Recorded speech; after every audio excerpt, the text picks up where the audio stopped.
I have with me today Mr. Altaf Bukhari. He is founder of the Apni Party, and we've seen how in the elections, the campaigning, the polling has intensified. And we are going to also understand in Jammu and Kashmir Assembly elections, which is taking place after a gap of 10 years, what is it expected from some of the newer parties like his party, and also what are the challenges that Kashmir will be facing probably in the future, and what lies the road ahead. Welcome to ABP Live, Bukhari Sahib, and thank you for talking to us. आप हमें ये बताएं, let me first understand from you, you're a fairly new party that was founded in 2019. Of course, that was the year when the abrogation had happened of Article 370. But in a complex landscape like Kashmir, in Jammu and Kashmir, where we have seen that, this is regarded as a disturbed area where there was height of militancy, and now we see some kind of normalcy settling in. And finally, we are having the assembly elections happening after a gap of 10 years. What has been your journey like for Apni Party? What are the challenges that you faced? In fact, Apni Party came into existence on March the 8th, 2020. This is exactly almost 5 months after Article 370 and 35A was abrogated. And exactly that is the reason why this party came into existence.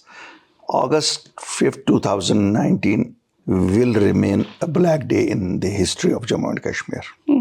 We were robbed of our identity. We were robbed of our special status committed by the Union of India.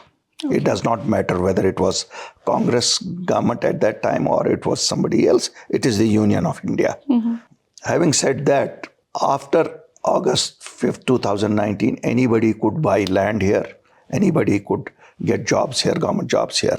Because this was precisely what was the benefit to the people of Jammu and Kashmir out of Article 370. The rest, I don't see there was much. There might have been some political benefits to politicians, but not to the common man other than this.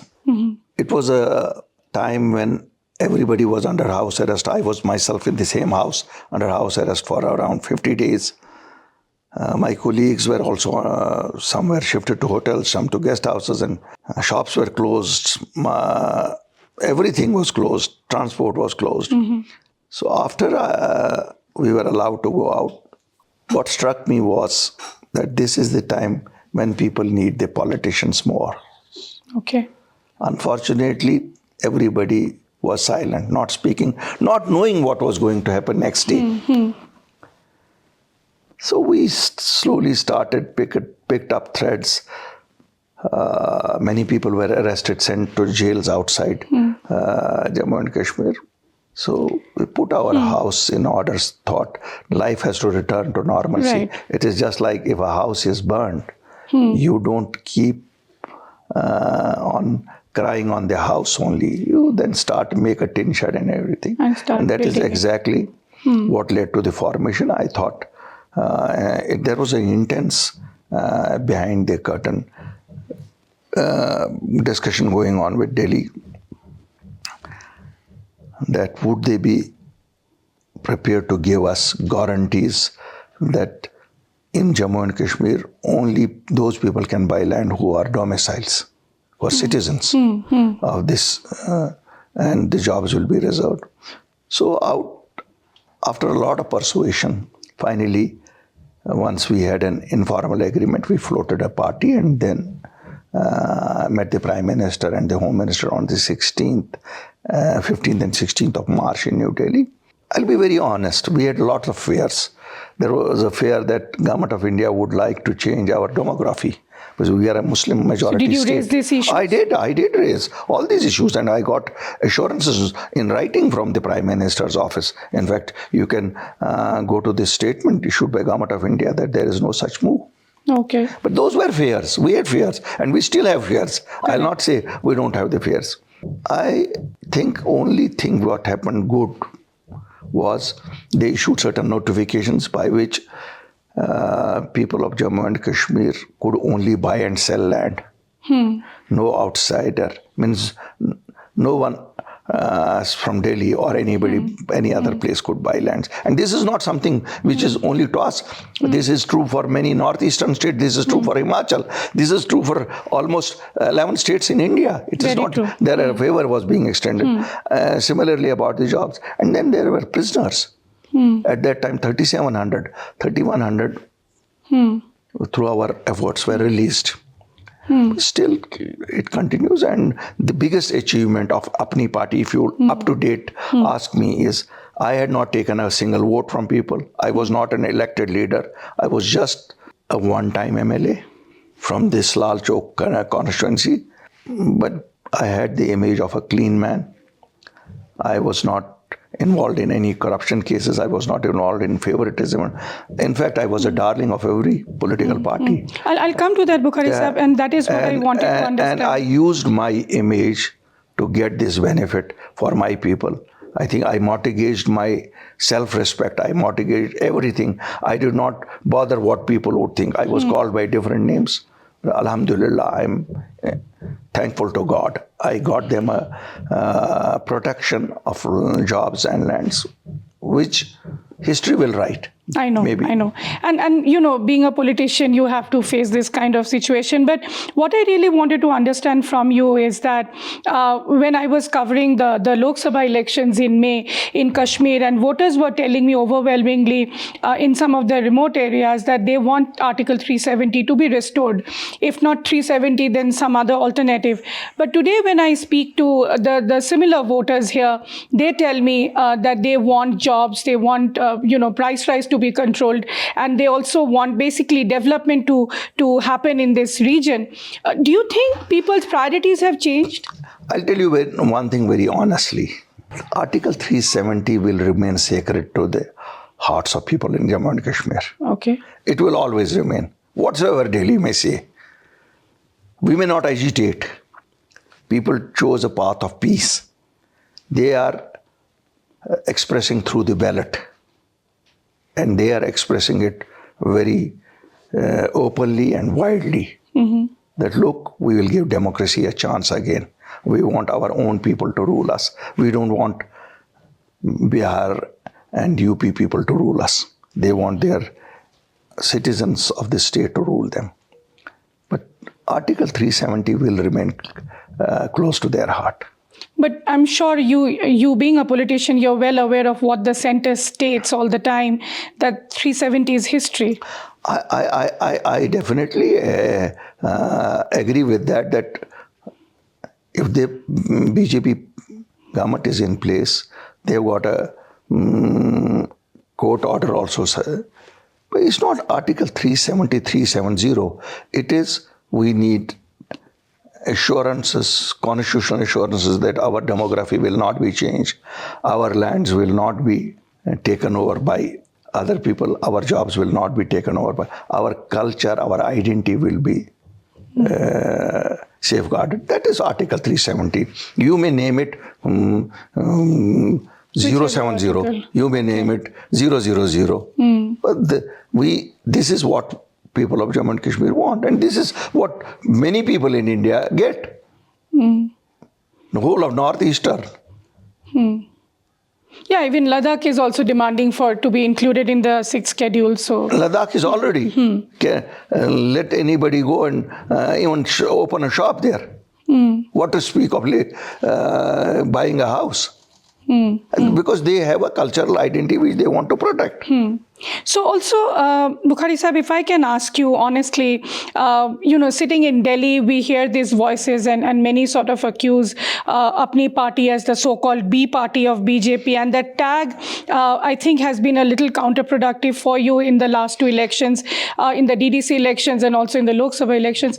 How do you plan to get rid of that? I'll tell you, sir, there is something, what you say, since BJP is in power, and I had no other option but to go. Who would have given me these protections? The Prime Minister and the Home Minister. I have till date not met the BJP President. Never, ever. And I don't speak lie. But it's a fact, BJP is there. You have to deal with them. You have to deal with them there. But let me put it on record. They will never be able to get even 1 seat in Kashmir. Not even 1 seat in Kashmir. Why do you say that? Because people do not like them. Even generally, we are a Muslim majority state. Anywhere in India, Muslims, this is not their preferred But don't party. you think that is the reason why they call you as, the P party or the proxy party? Anybody can call me, but I am not. I also equally do not see any reason to be aligned to a party like BJP, because they are not, they don't have a Muslim minister. They don't have a Muslim MP. What do they? Interesting. Now, two things, Mr. Bukhari, to understand from you. Do you think that in Kashmir today there is a need for this, parties like yours to come up? People are fed up with, let's say, the traditional parties or like National Conference or PDP. I will not say people are fed up. I'll not say people are fed up. Okay. I'll say that at that particular moment, since they were silent, they did not want to come forward. And I believe that time does not wait for anybody. If I had not come forward and taken all these abuses, what B team, A team, C team, D team, I could not have saved. In 5 years, if only 50,000 people would have bought lands every year, 250,000 families, 250,000 families by a smaller standard, 4 people, 10 lakh people. How could I stop them? Could somebody throw them back? No. 40,000 jobs government say we have given in 5 years. 20,000 would have gone to outsiders. So it is practical. I thought practical that I should stop. The floodgates should be stopped, and I did. Address the root cause. I thought what my common sense said. Altaf Bukhari, let Apni Party's role be only this thing, that this door which has been opened by Delhi, I stopped this door. I will not say I closed the door, I stopped the door. I am not that big a leader or that big a party that I can say I closed it, but I have got it. Can let anybody prove that even one person could buy land from outside in Jammu and Kashmir in these 5 years? Credit should go to Apni Party and Altaf Bukhari. I have not got the credit. The history will write. Fair enough. Also, Mr. Bukhari, let me understand. You just now said that 370. You can give it any name, 070 or 000. It'll be there, inside people's hearts. Now, also, what we get to hear sitting in Delhi, and this time I witnessed myself, people were saying off camera that militancy still exists, but we will not, that stone pelting and those things may not happen. And as you also said, that people are showing their anger through the ballot boxes. But do you really see militancy, that era is gone and people will now take the democratic path? I'll be very honest. The biggest achievement of these 5 years is people have chosen the path of peace. Okay. They have given peace a chance, and it's for Delhi to respond now. People have given a mandate for peace. In fact, the last election when we saw parliamentary elections, so it's again peace. People opted for peace. Again, a trust in ballot. This trust was never kept by Delhi. People always tried. And what do you want Delhi to do in response to this? Factually, they should respond. They should declare a general amnesty. Where in India do you stop a stone pelleter from getting a passport, from getting a job, from getting a verification? Where in India do you call them every day to police stations? You have to give a chance to them to start a normal life. I don't say give amnesty to murderers. If anybody is in heinous crimes, put him on trial. But you can't put somebody in jail for 20 years and don't start a trial. For stone pelters. Stone pelters. Even, look, anywhere in the world, people are born free. You yell for freedom. A freedom, now what is freedom? Is freedom nationality? Or is freedom a right? Freedom is also a right if I have my own way to go to Lal Chowk without being interrupted at 10 places by security forces. Without being searched and... This is also a freedom. if I am able to travel throughout the country without being called that you are a Kashmiri, report to the police station. So there are many things which Kashmiris have spoken loud and clear that we are for peace. Delhi has not spoken clearly. But still, I'll tell you, have ESPA, you have still ESPA here, you have still PSAs. Why? So I'll tell you, Delhi says, and I'll play a little devil's advocate here, is the fact that the moment we give this, sort of leeway to Kashmiris, things will go back to, again, the militancy era. It will never go back. It is because they rigged the elections in 87.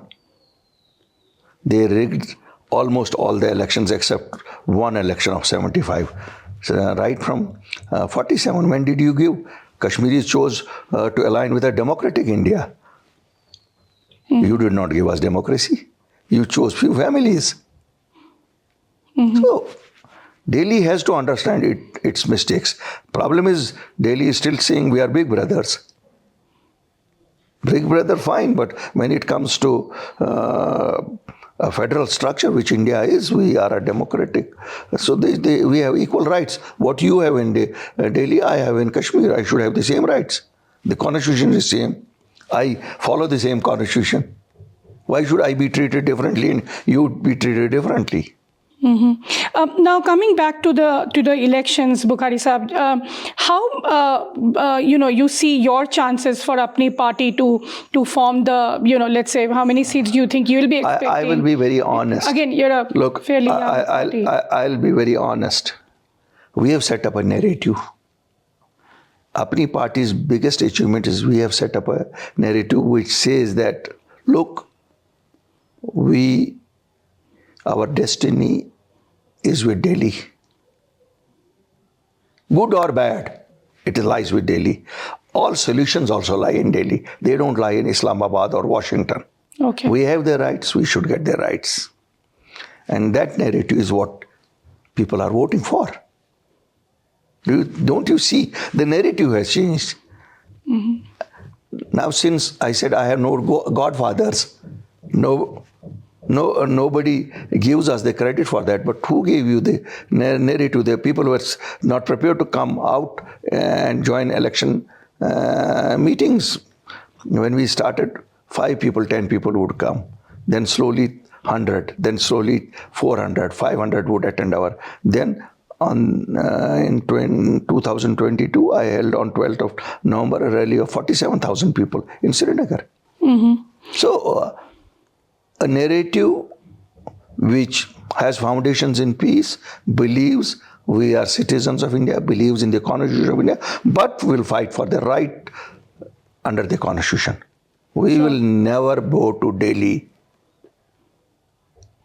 for anything. What is in the Constitution provided to us. Sure. Point well taken also.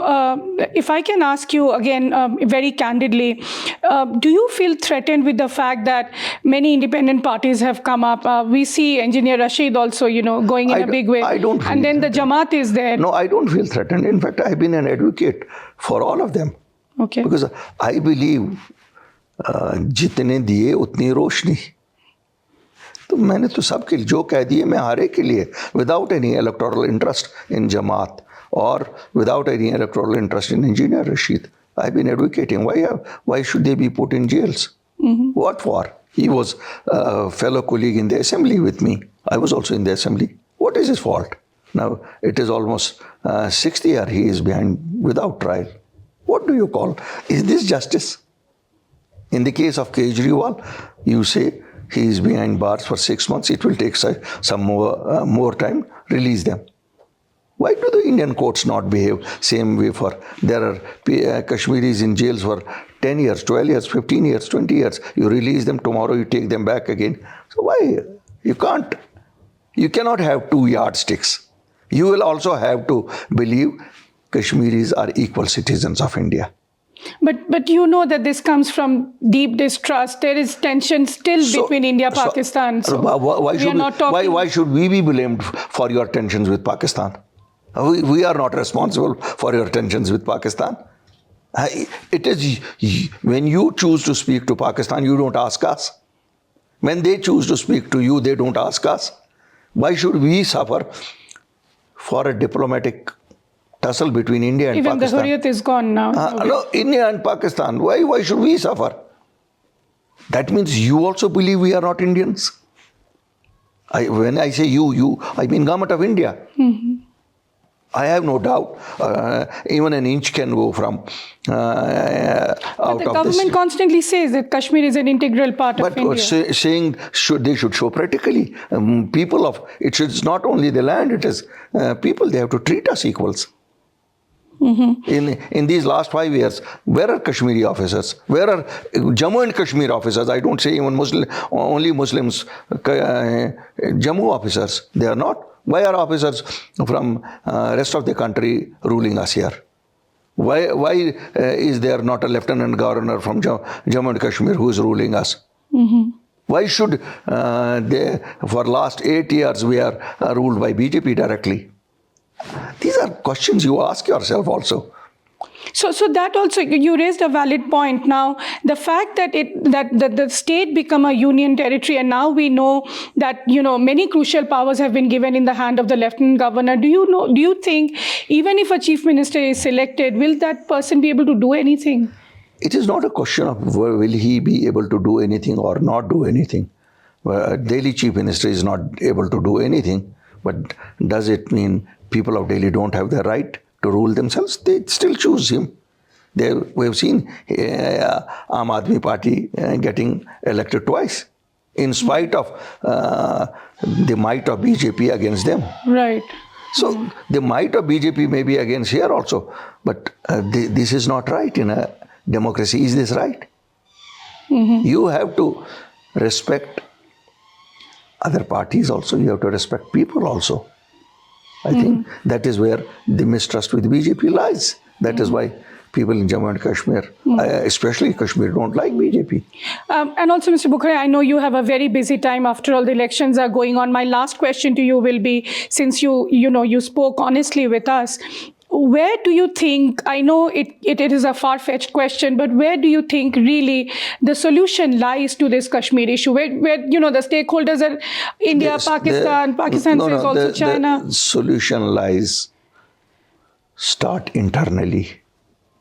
Trust your own people. Give them the same rights what are provided to them in the Constitution, in letter and spirit. Allow them to have a government of their own. Give them all that you give to other states. Make it immediately into a state. You trust them. I tell you, if Delhi walks one step, Kashmiris have walked 10 steps. You can see by the percentage of voting. No violence, no killings in these. So this is all. But then there is very much pent-up anger and frustration is very much there. I tell you, tomorrow you declare a general amnesty for those people who are facing FIRs and all those things. You will see festivity. You will see as if Diwali or Eid or anything is there. Trust them. My request to the Prime Minister is just trust them like any other Indian. They are equal Indians. They are no less Indians. Right. Mm-hmm. And do you think after the elections also the statehood will be given back to... I believe the Prime Minister. I don't see he has any reason not to give. But there is RSS who might have an agenda of their own. There are many Sangh organizations who might have... but I would simply say, if they have an agenda to keep Kashmir boiling, then God help us. Sure. If they want peace in Kashmir, statehood should be restored, power should be restored, Kashmiris should be free to elect anybody whom they want. Sure. Thank you so much. So that was Mr. Altaf Bukhari of Apni Party telling us what's the road ahead and what needs to be done. And the very fact that is needed is the trust that Delhi needs to show. And that's when, if it takes a step forward, there could be some kind of solution that is going to open up. For ABP Live, this is Nayanima, Basu.